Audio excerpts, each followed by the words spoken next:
Hello and good morning to all of you.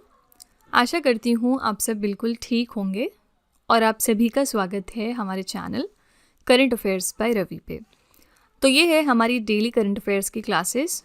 यहाँ पर हम हर दिन most important top 12 current affairs को डिस्कस करते हैं along with the explanation and revision. ठीक है, तो फ्रेंड्स आज की क्लास में हम बात करेंगे 2 फरवरी 2026 के 12 मोस्ट इम्पॉर्टेंट करंट अफेयर्स के बारे में। फ्रेंड्स, अगर आप इनमें से किसी भी एग्ज़ाम की तैयारी कर रहे हैं तो करंट अफेयर्स तैयार करने के लिए आप हमारे चैनल को ज़रूर सब्सक्राइब कर लीजिएगा। यहाँ पर हम टाइम टू टाइम बहुत सारे अलग अलग वीडियोस और लेक्चर्स लाते रहते हैं करंट अफेयर्स से रिलेटेड, जो आपकी प्रिपरेशन में आपको बहुत ज़्यादा हेल्प करने वाले हैं। ठीक है, क्योंकि हम इन्हीं एग्ज़ाम्स को टारगेट करते हैं।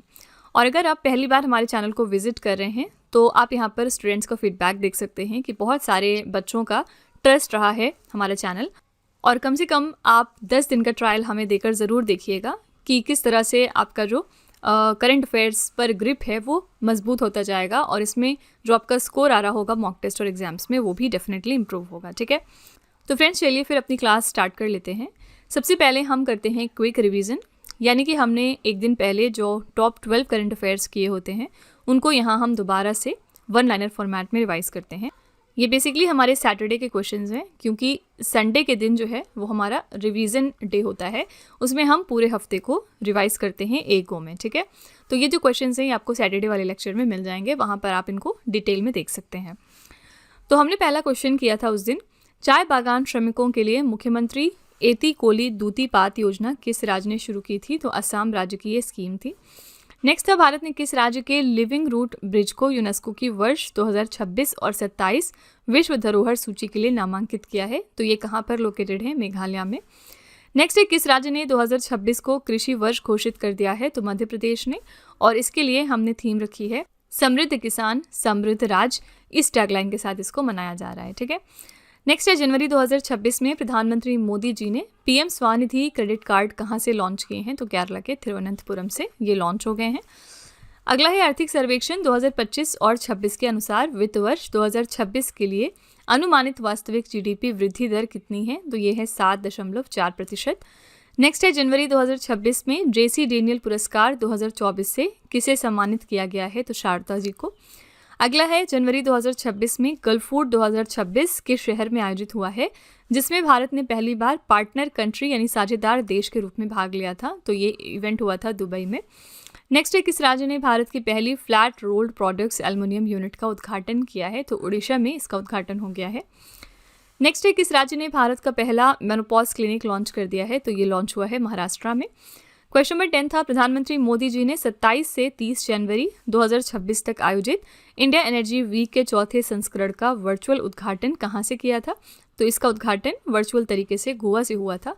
थीम क्या थी इस इवेंट के लिए? विकास को ऊर्जा देना, अर्थव्यवस्थाओं को सुरक्षित करना और जीवन को समृद्ध बनाना। क्वेश्चन नंबर 11 है, जनवरी 2026 में तीसरी अंतर्देशीय जलमार्ग विकास परिषद की बैठक कहाँ पर आयोजित की गई थी? तो केरल के कोच्चि में। और क्वेश्चन नंबर 12 हमने किया था, जनवरी 2026 में केंद्र सरकार ने किस राज्य या फिर केंद्र शासित प्रदेश के माया बंदर में एक स्मार्ट और एकीकृत मत्स्य बंदरगाह स्थापित करने की मंजूरी दी है? तो अंडमान और निकोबार द्वीप। ठीक है, तो फ्रेंड्स ये हमारे टॉप 12 करंट अफेयर्स से कल के मीन्स सैटरडे के। अगर आप इनको और अच्छे तरीके से समझना चाहते हैं, हर क्वेश्चन की डिटेलिंग जानना चाहते हैं, तो आप हमारा कल का लेक्चर ज़रूर रेफर करिएगा। ठीक है, चलिए फिर बिना आपका टाइम लेते हुए ज़्यादा आज की क्लास हम अपनी शुरू कर लेते हैं। तो फ्रेंड्स, आगे बढ़ने से पहले बस यहाँ पर एक छोटी सी इन्फॉर्मेशन है आपके लिए। हमारी जो दिसंबर मंथ की करंट अफेयर्स की ई बुक है 2025 के लिए, वो वेबसाइट पर लॉन्च हो चुकी है। और इसके अलावा अगर आपको पिछले 1 साल यानी 12 महीने की करंट अफेयर्स का ई बुक चाहिए, जिसमें जनवरी से लेके दिसंबर 2025 तक के सारे इंपॉर्टेंट करंट अफेयर्स हों, तो ये वाली ब्रह्मास्त्र PDF भी आपको मिल जाएगी हमारी वेबसाइट www.ravibooks.pdf.com पर। ये छोटा सा सैम्पल है हमारी दिसंबर मंथ के करंट अफेयर्स की ई बुक का। आप यहाँ पर देख सकते हैं कि 500 से ज़्यादा प्रश्न हमने डिस्कस किए हैं, और हमारे हर क्वेश्चन की खासियत ये है कि हर क्वेश्चन में हमने यहाँ पर highlights, important point, static GK और पिक्चर्स का इस्तेमाल किया है, ताकि आपको प्रॉपर अंडरस्टैंडिंग हो सके हर प्रश्न में, और आपको बिल्कुल भी परेशानी ना आए इसको समझने में। ठीक है, तो अगर आप इंटरेस्टेड हैं, अगर आप हमारी इन्हीं बुक्स को परचेज़ करना चाहते हैं, तो ये वेबसाइट है, आप यहाँ पर जाकर इनको ज़रूर चेकआउट करिएगा। इसके अलावा यह है हमारा मोबाइल एप्लीकेशन जिसका नाम है रवि स्टडी ऐप। आप इसको भी प्ले स्टोर पर जाकर अपने फ़ोन में इंस्टॉल कर सकते हैं। इसमें आपको बहुत सारे फीचर्स मिलेंगे, जैसे कि यहाँ पर जीएस की टेस्ट सीरीज़ है। इस वीडियो का फ्री पीडीएफ आपको यहाँ पर मिलेगा। करंट अफेयर्स के नोट्स यहाँ पर हैं, यूट्यूब के वीडियो नोट्स अवेलेबल हैं। करंट अफेयर्स की टेस्ट सीरीज़ अगर आप लगाना चाहते हैं तो आप यहाँ पर जा सकते हैं, और भी बहुत कुछ है हमारे इस एप्लीकेशन में। तो आप इसको भी अपने फ़ोन में इंस्टॉल कर सकते हैं और अपनी प्रेपरेशन को और ज़्यादा मजबूत बना सकते हैं। ये एप्लीकेशन आपको बहुत हेल्प करेगा आपकी प्रेपरेशन में, ठीक है। तो विद दिस नोट चलिए हम आज की क्लास पर अपने आते हैं और देखते हैं कि आज का पहला प्रश्न क्या है। आज का पहला प्रश्न है, महाराष्ट्र की पहली महिला उप मुख्यमंत्री कौन बनेंगी। ये क्वेश्चन बहुत इंपॉर्टेंट है आपके एग्जाम के लिए। तो महाराष्ट्र में पहली बार ऐसा हो रहा है कि female deputy chief minister appoint हो रही हैं। इनका नाम है यहाँ पर सुनेत्रा पवार, ठीक है। हमने हाल ही में देखा कि किस तरह से मिस्टर अजीत पवार जी की दुखद मृत्यु हुई थी प्लेन क्रैश में, और उसके बाद first female deputy CM Maharashtra की बन रही हैं सुनेत्रा पवार। सुनेत्रा पवार जो हैं कि महाराष्ट्र की पहली महिला डिप्टी सीएम के रूप में शपथ लेंगी। महाराष्ट्र के पहले उप मुख्यमंत्री थे अजीत पवार, और उनके आकस्मिक निधन के बाद राष्ट्रवादी कांग्रेस पार्टी ने उनकी पत्नी सुनेत्रा पवार को विधायक दल का नेता चुन लिया है, ठीक है। तो यहाँ पर करेक्ट आंसर है सुनेत्रा पवार। देखिए, कोई भी फीमेल कहीं पर भी अगर पहली बार अपॉइंट होंगी, चाहे वो नेशनल लेवल की बात हो चाहे इंटरनेशनल लेवल की बात हो, तो ये क्वेश्चंस जो है वो बहुत ज़्यादा एग्जाम में आपके पूछे जाते हैं। रीज़न क्या है? क्योंकि आजकल हम वुमेन एम्पावरमेंट की बात कर रहे हैं कि किस तरह से हर सेक्टर में वुमेन आगे आ रही हैं, ठीक है। इसी चीज़ को ध्यान में रखते हुए चलिए हम 2025 की कुछ चर्चित महिलाओं की एक बार बात कर लेते हैं। संयुक्त राष्ट्र पर्यटन संगठन यानी कि United Nations World Tourism Organization की पहली महिला महासचिव बनी है शेखा अल नोवैस। अनु गर्ग किस राज्य की पहली महिला मुख्य सचिव बनी हैं? तो उड़ीसा राज्य की। प्रेस क्लब ऑफ इंडिया की पहली महिला अध्यक्ष बनी संगीता बरुआ पिशरोती। वेनेजुएला की नई कार्यकारी राष्ट्रपति बनी थी डेल्सी रॉड्रिगेज। इसके बारे में हम डिटेल में चर्चा कर चुके हैं इस न्यूज़ के बारे में कि किस तरह से यूएस ने वेनेजुएला देश के ऊपर अटैक किया था।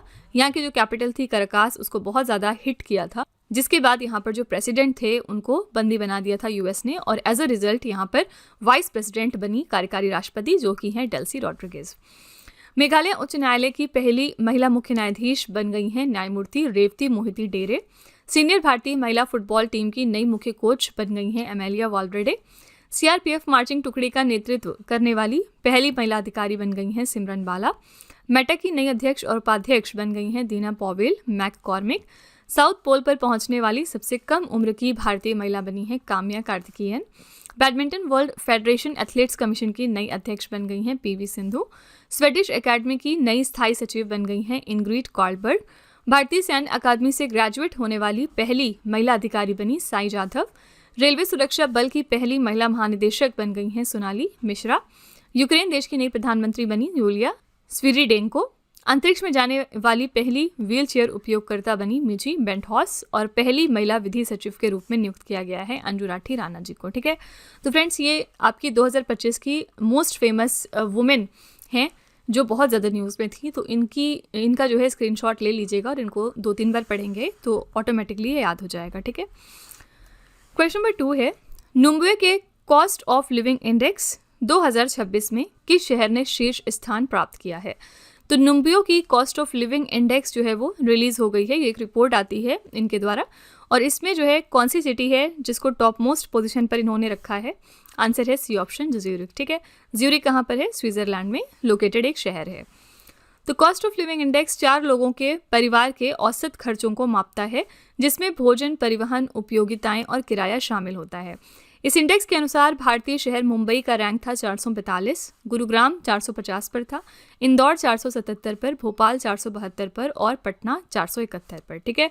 टॉप 3 शहर यहाँ पर देखेंगे तो पहले स्थान पर है स्विट्जरलैंड का ज्यूरिख शहर, दूसरे पर अगेन स्विट्जरलैंड का जिनेवा शहर, और तीसरे पर भी स्विट्जरलैंड का बेजल शहर। तो आप कह सकते हैं कि तीनों ही शहर जो हैं वो स्विट्जरलैंड देश को बिलोंग करते हैं, ठीक है। इंडिया की तरफ से अगर पूछेंगे तो इंडिया की तरफ से फर्स्ट पोजीशन मिला है मुंबई को, जिसकी वर्ल्ड लेवल पर रैंक है 445, ठीक है। तो ये सारे फैक्ट्स याद रखिएगा। कौन रिलीज करता है इस इंडेक्स को? तो नुम्बियो इसको रिलीज करता है। इसी के साथ 2026 में नुम्बियो की एक सेफ्टी इंडेक्स रिपोर्ट भी रिलीज हुई थी, जिसमें इन्होंने बताया था कि कौन सी सिटी कितनी ज़्यादा सेफ है, ठीक है। और इसमें इन्होंने फर्स्ट पोजीशन पर किस शहर को रखा था, तो ये था किंगडाओ शहर। ठीक है, किंगडाओ सिटी कहाँ पर है, चाइना में। इसको उन्होंने बताया कि दुनिया की सेफेस्ट सिटी है। इंडिया के अंदर अगर हम बात करेंगे तो इंडिया के अंदर जो हमारा मैंगलुरु शहर है वो इन्होंने माना कि वो सबसे सेफ है। ठीक है, तो इंडिया के अंदर मैंगलुरु ने टॉप किया है। ओवरऑल वर्ल्ड लेवल पर बात करेंगे तो चाइना का किंगडाओ शहर जो है वो फर्स्ट पोजीशन पर था। ठीक है, क्वेश्चन नंबर 3 है, किस राज्य के 3 बौद्ध स्थलों जिनका नाम है रत्नागिरी, ललितगिरी और उदयगिरी, डायमंड ट्रायंगल के नाम से जाने जाते हैं, इनको यूनेस्को की विश्व धरोहर स्थलों की अस्थायी सूची में शामिल कर लिया गया है। ये 3 बुद्धिस्ट साइट्स हैं जिनको डायमंड ट्रायंगल के नाम से जाना जाता है। इनको हाल ही में यूनेस्को ने अपने वर्ल्ड हेरिटेज टेंटेटिव लिस्ट में शामिल कर लिया है। आपको बताना है कि ये साइट्स कहाँ पर लोकेटेड हैं। तो ये साइट्स जो हैं ये उड़ीसा राज्य में लोकेटेड हैं। सी ऑप्शन करेक्ट हो जाएगा। यूनेस्को ने ओडिशा के रत्नागिरी, उदयगिरी और ललितगिरी बौद्ध स्थलों को भारत की विश्व धरोहर स्थल का दर्जा देने की अस्थायी सूची में शामिल कर लिया। ये जो स्थल हैं डायमंड ट्रायंगल के रूप में जाने जाते हैं और ये जो तीनों स्थल हैं ये उड़ीसा के जाजपुर और कटक जिलों में स्थित हैं। ठीक है, धार्मिक महत्व इसका क्या है, ऐसा माना जाता है कि ये जो स्थल हैं इन पर बौद्ध धर्म के तीनों प्रमुख संप्रदाय का प्रसार हुआ था, हीनयान, महायान और वज्रयान। ठीक है, तो आपको बस ये याद रखना है कि ये कहाँ पर लोकेटेड हैं। तो उड़ीसा राज्य में डायमंड ट्रायंगल में कौन सी साइट्स आती हैं, तो रत्नागिरी, ललितगिरी और उदयगिरी, ये 3 साइट्स आती हैं। और तीसरी इंपॉर्टेंट बात ये पूछी जा सकती है कि ये जो साइट्स हैं ये कौन से रिलीजन से एसोसिएटेड हैं, तो बुद्धिज्म से रिलेटेड हैं। ठीक है, इनको हाल ही में यूनेस्को ने अपने वर्ल्ड हेरिटेज टेंटेटिव लिस्ट में शामिल कर लिया है। अभी पीछे हमने रिवीजन में देखा था कि हाल ही में इंडिया की तरफ से जो नॉमिनेशन गया है 2026 और 27 की यूनेस्को की वर्ल्ड हेरिटेज साइट लिस्ट में, वो हमारा कौन सा जगह है, तो वो है हमारे लिविंग रूट ब्रिजेस, जो कि कहाँ पर लोकेटेड हैं, ये मेघालय में है। इनके बारे में हमने परसों डिटेल में चर्चा की थी। ठीक है, तो आपको याद रखना है कि मेघालय में है। कौन सी ट्राइब है जिन्होंने इनको बनाया था, तो 2 ट्राइब ने मिलकर बनाया था, खासी और जांतिया ट्राइब्स। ठीक है, ट्राइब्स का नाम भी ध्यान रखना आपके लिए ज़रूरी है। तो ये इंडिया का नॉमिनेशन है एक तरह से 2026 और 27 की यूनेस्को की वर्ल्ड हेरिटेज सूची के लिए। ठीक है, क्वेश्चन नंबर 4 है, गूगल क्लाउड ने भारत का पहला AI सक्षम विश्वविद्यालय पायलट प्रोजेक्ट कहाँ पर शुरू किया है। गूगल क्लाउड ने लॉन्च कर दिया इंडिया का पहला AI enabled university pilot project, कहाँ से, चौधरी चरण सिंह विश्वविद्यालय मेरठ से। ठीक है, सी ऑप्शन यहाँ पर करेक्ट हो जाएगा। कौशल विकास और उद्यमिता मंत्रालय ने गूगल क्लाउड के साथ मिलकर चौधरी चरण सिंह विश्वविद्यालय मेरठ को भारत का पहला AI सक्षम राज्य विश्वविद्यालय बनाने की घोषणा की है। उद्देश्य क्या है, इसे एक पायलट प्रोजेक्ट के रूप में शुरू किया गया है ताकि AI को शिक्षा और प्रशासन में एकीकृत किया जा सके। ठीक है, तो याद रखिएगा इंडिया का ये पहला AI enabled university pilot project है जिसकी शुरुआत हो गई है चौधरी चरण सिंह यूनिवर्सिटी से, जो कि मेरठ में लोकेटेड है। ठीक है, यहाँ पर हम गूगल की बात करेंगे तो गूगल ने पिछले दिनों लॉन्च किया था ट्रांसलेट जैमा। ये क्या है, ये गूगल का एक बहुत ही फेमस मॉडल है जो कि 55 लैंग्वेजेस को इंटरप्रेट कर सकता है। ठीक है, तो ट्रांसलेट जैमा किसका है, सिंपली याद रखिएगा ये गूगल का मॉडल है। क्वेश्चन नंबर 5 है, भारतीय सेना के रुद्र सशस्त्र हेलीकॉप्टर को उड़ाने वाली पहली महिला पायलट कौन बन गई है। Very important question. First women pilot कौन बनी है इंडियन आर्मी में, जो कि फ्लाई कर रही हैं रुद्रा आर्म्ड हेलीकॉप्टर को। यहाँ पर आपका करेक्ट आंसर हो जाएगा बी ऑप्शन, हंसजा शर्मा। ठीक है, अगेन वुमेन एम्पावरमेंट का एक क्वेश्चन है कि Hansja Sharma first women pilot बनी है इंडियन आर्मी से जो रुद्र आर्म्ड हेलीकॉप्टर को फ्लाई करेंगी। तो जम्मू की ये 27 वर्ष की कैप्टन हंसजा शर्मा हैं। इन्होंने भारतीय सेना की पहली महिला पायलट बनकर इतिहास रच दिया, जिन्हें रुद्र सशस्त्र हेलीकॉप्टर उड़ाने की योग्यता प्राप्त हो गई है। रुद्र हिंदुस्तान एरोनॉटिक्स लिमिटेड द्वारा निर्मित भारत का पहला स्वदेशी सशस्त्र हमलावर हेलीकॉप्टर है। ठीक है, तो इनका नाम ध्यान में रखना है, कौन से जगह से बिलोंग करती हैं, तो जम्मू कश्मीर से, ये भी याद में रखिएगा। ठीक है, कोई भी इस तरह से वुमेन अगर न्यूज़ में आती हैं तो वो ज़रूर ध्यान में रखना है। अगेन मैं आपसे कह रही हूँ, जैसे पिछले दिनों हमने बात करी थी कर्नल सोफिया कुरैशी की, ये बहुत ज़्यादा न्यूज़ में आई थी पिछले साल जब आपका ऑपरेशन सिंदूर जो है वो लॉन्च किया गया था इंडियन गवर्नमेंट के द्वारा। ठीक है, तो कर्नल सोफिया कुरैशी उस टाइम बहुत चर्चे में थी। हाल ही में 2026 में फिर से न्यूज़ में आ गई हैं क्योंकि इनको इस साल जो है विशिष्ट सेवा मेडल से ऑनर किया जा रहा है। तो इनको विशिष्ट सेवा मेडल प्रोवाइड किया गया, इस वजह से ये अगेन न्यूज़ में आई हैं। ठीक है, क्यों दिया गया इनको, तो इनकी ब्रेवरी के लिए दिया गया है ड्यूरिंग ऑपरेशन सिंदूर। ठीक है, क्वेश्चन नंबर 6 है, नागोबा जतारा नामक आदिवासी त्योहार किस राज्य में मनाया गया?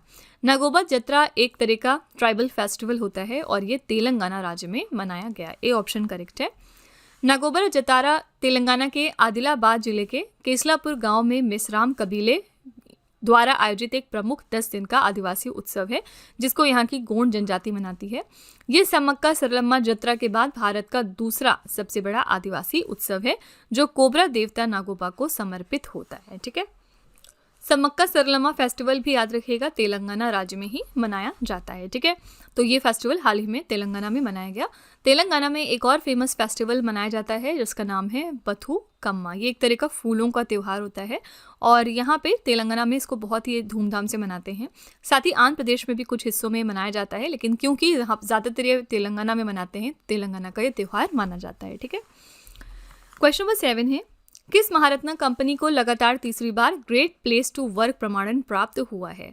ग्रेट प्लेस टू वर्क का सर्टिफिकेट जो है वो तीसरी बार लगातार हाल ही में मिला है सेल को। ठीक है, सेल क्या है? Steel authority of India limited, और ये एक महारत्न कंपनी है हमारी। तो steel authority of India limited को लगातार तीसरी बार ग्रेट प्लेस टू वर्क का सर्टिफिकेशन मिल गया है। ये प्रमाणन फरवरी 2026 से फरवरी 2027 तक की अवधि के लिए दिया गया। ये रेटिंग कर्मचारियों के फीडबैक और कंपनी की एचआर पॉलिसियों के ऑडिट के आधार पर दी जाती है। ठीक है, तो यहाँ पर सी ऑप्शन करेक्ट है। सेल को मिल गया है great place to work certification तीसरी बार लगातार, और ये हमारी एक महारत्न कंपनी है। इसी के साथ पिछले दिनों हमारी एक कंपनी है जिसका नाम है हिंदुस्तान शिपयार्ड लिमिटेड। ये न्यूज़ में थी क्योंकि इसको इंडिया की तरफ से मिनी रत्न का स्टेटस मिला था और इस वजह से ये कंपनी बहुत ज़्यादा न्यूज़ में आई। ये क्वेश्चन एग्जाम में 1-2 बार पूछा गया है, तो इसको ध्यान में रखना है। ठीक है, हिंदुस्तान शिपयार्ड लिमिटेड जो कंपनी है ये अब हमारी मिनी रत्न कंपनी बन गई है। क्वेश्चन नंबर 8 है, आकांक्षी जिलों और ब्लॉकों में विकास को गति देने के लिए किस संस्था ने संपूर्णता अभियान 2.0 शुरू किया है? संपूर्णता अभियान 2.0 की शुरुआत यहाँ पर करी है नीति आयोग ने। किस लिए? एस्पिरेशनल डिस्ट्रिक्ट्स और ब्लॉक्स में डेवलपमेंट को बढ़ाने के लिए। ठीक है, तो नीति आयोग ने संपूर्णता अभियान 2.0 की शुरुआत 28 जनवरी को की थी और 14 अप्रैल 2026 तक ये चलने वाला है। ये 3 महीने का अभियान 112 आकांक्षी जिलों और 513 आकांक्षी ब्लॉकों में प्रमुख सूचकांकों को बेहतर करने के लिए चलाया जाएगा। ठीक है, यहाँ पर नीति आयोग की बात करेंगे तो इसकी स्थापना कब हुई थी? 1 जनवरी 2015 को योजना आयोग के स्थान पर इसको इस्टेब्लिश किया गया था, यानी प्लानिंग कमीशन को रिप्लेस किया गया था नीति आयोग के साथ। इसके अध्यक्ष हैं नरेंद्र मोदी, फिलहाल जो प्राइम मिनिस्टर होते हैं वो इसके अध्यक्ष होते हैं। उपाध्यक्ष इसके हैं फिलहाल श्री सुमन बेरी। नीति आयोग के पहले उपाध्यक्ष थे अरविंद पनगड़िया। ठीक है, सीईओ कौन है फिलहाल? VR सुब्रमण्यम। ठीक है, ये सारे फैक्ट्स याद रखिएगा नीति आयोग के बारे में। करेक्ट आंसर है ए ऑप्शन यहाँ पर नीति आयोग। नीति आयोग ने लॉन्च किया संपूर्णता अभियान 2.0। ये 3 महीने का एक बहुत ही एस्पिरेशनल प्लान होने वाला है। ठीक है, क्वेश्चन नंबर 9 है, पेंशन निधि विनियामक और विकास प्राधिकरण ने राष्ट्रीय पेंशन प्रणाली की समीक्षा के लिए किसकी अध्यक्षता में सार्क समिति का गठन किया है? सार्क कमेटी जो है इसको PFRDA ने फॉर्म कर दिया है to review the national pension system. इनका काम होगा नेशनल पेंशन सिस्टम को रिव्यू करना, और इसको कौन लीड कर रहा है आपको ये बताना है। तो इसको लीड करेंगे मिस्टर नारायण रामचंद्रन। ठीक है, डी ऑप्शन करेक्ट है। सार्क कमेटी का फुल फॉर्म क्या है? Strategic asset allocation and risk governance. PFRDA यानी पेंशन निधि नियामक एवं विकास प्राधिकरण ने राष्ट्रीय पेंशन प्रणाली के निवेश ढांचे को आधुनिक बनाने के लिए रणनीतिक परिसंपत्ति आवंटन एवं जोखिम प्रबंधन समिति का गठन कर दिया है। ठीक है, तो याद रखिएगा इसको लीड कौन करेंगे? तो नारायण रामचंद्रन। इनका पिक्चर आप यहाँ पर देख सकते हैं। यहाँ पर ऑप्शन में आपके पास उर्जित पटेल हैं। उर्जित पटेल कौन है? ये हमारे फॉर्मर RBI गवर्नर हैं। RBI के गवर्नर ये रह चुके हैं, 24 नंबर के गवर्नर थे। अभी प्रेजेंट में अगर हम बात करेंगे तो प्रेजेंट में RBI गवर्नर हमारे कौन है? इनका नाम है मिस्टर संजय मल्होत्रा। ठीक है, और ये हमारे कौन से नंबर के RBI गवर्नर हैं? याद रखिएगा 26 नंबर के गवर्नर हैं। 24 हो गए उर्जित पटेल, 26 हैं मिस्टर संजय मल्होत्रा, और इसी के साथ 25 नंबर के हमारे गवर्नर कौन है? इनका नाम है मिस्टर शक्तिकांत दास। ठीक है, तो ये सारे फैक्ट्स आपको पता होने चाहिए। कई बार आपसे सिर्फ नंबर पूछ लिया जाता है, जैसे कि एक पेपर में पूछा गया था कि हमारे जो चीफ जस्टिस ऑफ इंडिया हैं वो किस नंबर के हमारे चीफ जस्टिस हैं। तो फिलहाल 53rd नंबर के हमारे चीफ जस्टिस कौन हैं? जस्टिस सूर्यकांत, और इन्होंने रिप्लेस किया था जस्टिस BR गवई जी को, जो कि हमारे 52nd नंबर के चीफ जस्टिस थे। तो नंबर भी इस तरह से आपसे एग्जाम में पूछा जाता है कई बार। ठीक है, क्वेश्चन नंबर 10 है, पाथिक सॉफ्टवेयर को आधार ऐप के साथ एकीकृत करने वाली भारत की पहली पुलिस फोर्स कौन सी बन गई है? फर्स्ट पुलिस फोर्स कौन सी है इंडिया की जिन्होंने पाथिक सॉफ्टवेयर को इंटीग्रेट कर दिया है आधार ऐप के साथ? आंसर यहाँ पर हो जाएगा ए ऑप्शन, अहमदाबाद। ठीक है, तो पाथिक का फुल फॉर्म क्या है? Program for analysis of traveller and hotel informatics. Gujarat police की अहमदाबाद क्राइम ब्रांच देश की पहली कानून प्रवर्तन एजेंसी बन गई है जिसने अपने पाथिक सॉफ्टवेयर के साथ आधार आधारित सत्यापन को आधिकारिक रूप से एकीकृत कर दिया है। उद्देश्य क्या है? होटलों और अतिथि गृहों में ठहरने वाले व्यक्तियों की पहचान को आधार बायोमेट्रिक्स के जरिए तुरंत सत्यापित करना ताकि सुरक्षा व्यवस्था को और मजबूत किया जा सके। ठीक है, तो यहाँ पर अहमदाबाद की जो पुलिस फोर्स है फर्स्ट बनी इंडिया में जिन्होंने पाथिक सॉफ्टवेयर को आधार ऐप के साथ जोड़ दिया है। क्वेश्चन नंबर 11 है, केंद्र सरकार ने ठोस अपशिष्ट प्रबंधन नियम 2026 अधिसूचित किए हैं जो 2016 के नियमों का स्थान लेंगे। ये किस तारीख से प्रभावी होंगे? सेंट्रल गवर्नमेंट ने नोटिफाई किया है सॉलिड वेस्ट मैनेजमेंट रूल्स 2026 और ये रिप्लेस करेंगे पुराने 2016 के रूल्स को। ये कब से इफेक्टिव हो जाएंगे? तो याद रखिएगा 1 अप्रैल 2026 से ये रूल्स इफेक्टिव हो जाएंगे। तो केंद्रीय पर्यावरण, वन और जलवायु परिवर्तन मंत्रालय ने ठोस अपशिष्ट प्रबंधन नियम 2026 को अधिसूचित किया है। ये 1 अप्रैल 2026 से पूरी तरह से प्रभावी होंगे। इन नियमों का मुख्य लक्ष्य क्या है? भारत को एक चक्रीय अर्थव्यवस्था की ओर ले जाना जहां कचरे को फेंकने के बजाय उसे संसाधन के रूप में पुनः उपयोग किया जा सके। इनके तहत अब कचरे का 4 स्तरीय पृथक्करण अनिवार्य हो जाएगा। पहला है यहाँ पर गीला कचरा जो कि बायोडिग्रेडेबल होता है। दूसरा है सूखा कचरा, ये रिसाइकल किया जा सकता है। तीसरा है स्वच्छता कचरा यानी कि सैनिटरी वेस्ट जैसे आपके डायपर और नैपकिन वगैरह हो गए। और फोर्थ है विशेष देखभाल कचरा जैसे कि पेंट के डिब्बे, बल्ब, पुरानी दवाइयाँ। ठीक है, तो इनको इस तरह से 4 लेवल्स पर इनका पृथक्करण जो है वो मैंडेटरी कर दिया गया है। ठीक है, और ये कब से इंप्लीमेंट होगा? 1 अप्रैल 2026 से। ठीक है, बी ऑप्शन यहाँ पर बिल्कुल करेक्ट है। इसी के साथ आज का आखिरी प्रश्न है, लगातार 9 बार बजट पेश करने वाली पहली महिला वित्त मंत्री कौन बन गई हैं? फर्स्ट वुमेन फाइनेंस मिनिस्टर कौन है जो कि बजट प्रेजेंट कर रही हैं 9वीं बार लगातार? इनका नाम है हमारी finance minister Nirmala Sitharaman. A option correct हो जाएगा। तो आम बजट हमारा 1 फरवरी 2026 को पेश हो गया है। पूर्व प्रधानमंत्री मोरारजी देसाई के नाम सबसे अधिक 10 बजट पेश करने का रिकॉर्ड है। ठीक है, यहाँ पर हम फीमेल की बात कर रहे हैं इसलिए फाइनेंस मिनिस्टर हमारी निर्मला सीतारमन यहाँ पर करेक्ट है। अदरवाइज ओवरऑल अगर हम देखेंगे तो मोरारजी देसाई जो हैं इन्होंने सबसे ज़्यादा बार बजट पेश किया है। बजट के कुछ जीके क्वेश्चंस देखते हैं। संसद के किस सदन में बजट सबसे पहले पेश किया जाता है? तो लोकसभा में। वार्षिक वित्तीय विवरण का प्रावधान भारतीय संविधान के किस अनुच्छेद में है? तो अनुच्छेद नंबर 112। भारत का केंद्रीय बजट और रेलवे बजट किस वर्ष में विलय किया गया था? तो 2016 में। भारतीय संघीय बजट से आर्थिक सर्वेक्षण कब अलग हुआ है? 1964 में। स्वतंत्र भारत में कागज रहित बजट के रूप में पेश किया जाने वाला पहला बजट किस वर्ष का था? तो 2021 और 22 में पहली बार हमने कागज रहित बजट पेश किया था। ठीक है, ये कुछ क्वेश्चंस हैं बजट से रिलेटेड जो फ्रिक्वेंटली एग्जाम में पूछे जाते हैं।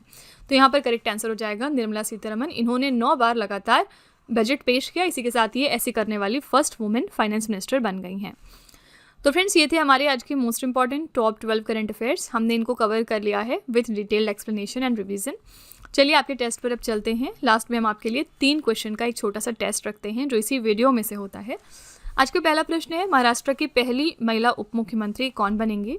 दूसरा प्रश्न है, लगातार 9 बार बजट पेश करने वाली पहली महिला वित्त मंत्री कौन बनी है? और तीसरा प्रश्न है, किस महारत्न कंपनी को लगातार तीसरी बार ग्रेट प्लेस टू वर्क प्रमाणन प्राप्त हुआ है?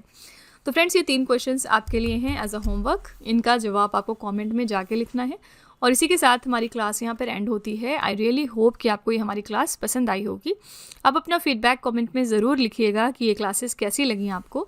और इसके अलावा इन केस आपको कोई ओपिनियन अपना देना है तो आप वो भी कमेंट में दे सकते हैं। तो फ्रेंड्स, इसी तरह के बेस्ट क्वालिटी कंटेंट और अच्छी प्रिपरेशन के लिए आप हमारे चैनल के साथ जुड़े रहिए। मिलते हैं अगली क्लास में एक और इम्पॉर्टेंट टॉपिक के साथ। Till then stay tuned. Thank you so much for watching. Also don't forget to like, share and subscribe our channel. Friends, यहाँ पे वीडियो को एंड करने से पहले मैं आपको एक छोटी सी इन्फॉर्मेशन दे दूँ कि अगर आप इंग्लिश मीडियम में ज़्यादा कंफर्टेबल हैं, यानी कि अगर आप करंट अफेयर्स को और स्टैटिक जीके को इंग्लिश मीडियम में पढ़ना प्रेफर करते हैं, तो इसके लिए आप हमारे चैनल रवि अदिति क्लासेस को सब्सक्राइब कर सकते हैं। इसके अलावा अगर आपको बुक्स चाहिए प्रिंटेड फॉर्मेट में तो ये आपको मिल जाएगी हमारी वेबसाइट www.raviaditipublication.com पर, और ये आपके घर तक भी डिलीवर की जाएंगी। तो फिलहाल आपके लिए हमने लॉन्च किया है जीएस का one liner 25,000 plus exam fact का बुक, जहाँ पर सभी इंपॉर्टेंट क्वेश्चंस को हमने कवर किया है। साथ ही यहाँ पे आपको जनरल साइंस, जीके और एनसीईआरटी के नोट्स वगैरह भी मिल जाएंगे। इसके अलावा अगर आपको ई बुक्स चाहिए तो ये आपको ईमेल के थ्रू इंस्टेंटली डिलीवर की जाएगी, और ये मिलेगी आपको हमारी वेबसाइट www.ravibookspdf.com पर। तो यहाँ पर आप देख सकते हैं कि जनवरी से लेकर मई यानी कि लास्ट 5 मंथ का करंट अफेयर्स का ई बुक हमने लॉन्च किया है आपके लिए। इसके अलावा मंथली और ईयरली ई बुक्स भी मिल जाएंगी। साथ ही 11,000 प्लस जीके जीएस का बुक भी आपके लिए अवेलेबल किया गया है। ठीक है, तो अगर आपको इनमें से कोई भी ई बुक चाहिए तो इस वेबसाइट पर जाके आप इनको परचेज कर सकते हैं। साथ ही ये हमारा मोबाइल एप्लीकेशन है जिसका नाम है रवि स्टडी ऐप। अगर आपको इस वीडियो का फ्री पीडीएफ चाहिए तो आप यहाँ पर जाके इसको डाउनलोड कर सकते हैं। इस एप्लीकेशन में और भी चीज़ें हैं आपके लिए, जैसे कि जीएस की टेस्ट सीरीज़, करंट अफेयर्स के नोट्स, यूट्यूब के वीडियो नोट्स, करंट अफेयर्स की ई बुक्स, जीके जीएस की ई बुक्स एटसेट्रा। ठीक है, तो आप इस एप्लीकेशन को डाउनलोड करके फर्दर एक्सप्लोर कर सकते हैं। और सभी वीडियोस और ई बुक से रिलेटेड जो अपडेट्स हैं वो आपको मिलेगी हमारे Telegram channel current affairs by Ravi पर। तो इसको भी आप ज़रूर ज्वाइन कर लीजिएगा, जिससे कि आप हमारे सारे न्यू लॉन्चेस से अपडेटेड रहें। ठीक है।